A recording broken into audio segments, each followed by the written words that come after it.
रवि एक छोटे से गांव में रहता था। वह अक्सर रात को देर से घर लौटता, लेकिन उस दिन कुछ अजीब हुआ। रास्ता सुनसान था, हल्की ठंडी हवा चल रही थी और दूर कहीं उल्लू की आवाज गूंज रही थी। रवि गांव के पुराने कुएं के पास से गुजर रहा था, तभी उसे लगा कि कोई उसके पीछे चल रहा है। उसने पीछे मुड़कर देखा, लेकिन वहां कोई नहीं था। उसने कंधे पर उसका कर सोचा कि ये शायद वो भ्रमित हो रहा है और आगे बढ़ गया।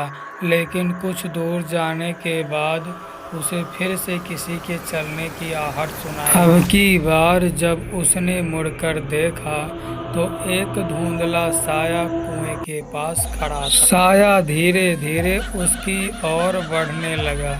उसका चेहरा अंधेरे में साफ नहीं दिख रहा था, लेकिन उसकी आंखें जली हुई अंगारों की तरह चमक रही थी। रवि के पैर जैसे जमीन से चिपक गए, उसकी सांसें तेज हो गई, दिल जोर से धड़कने लगा। अचानक वह साया हंसने लगा, एक ठंडी भयावह हंसी जुटाकर भागने की कोशिश की, लेकिन उसके पैर भारी हो गए थे। तभी वो साया फुसफुसाया, तो बच नहीं सकता। रवि ने जोर से चीख मारी और जैसे तैसे अपने घर की ओर दौड़ पड़ा। जब वह घर पहुंचा तो दरवाजा धड़ाम से बंद कर लिया और हाँफते हुए जमीन पर गिर पड़ा। बाहर अब भी हल्की हंसी गूंज रही थी। अगली सुबह जब गांव वालों को ये बात पता चली तो उन्होंने उसे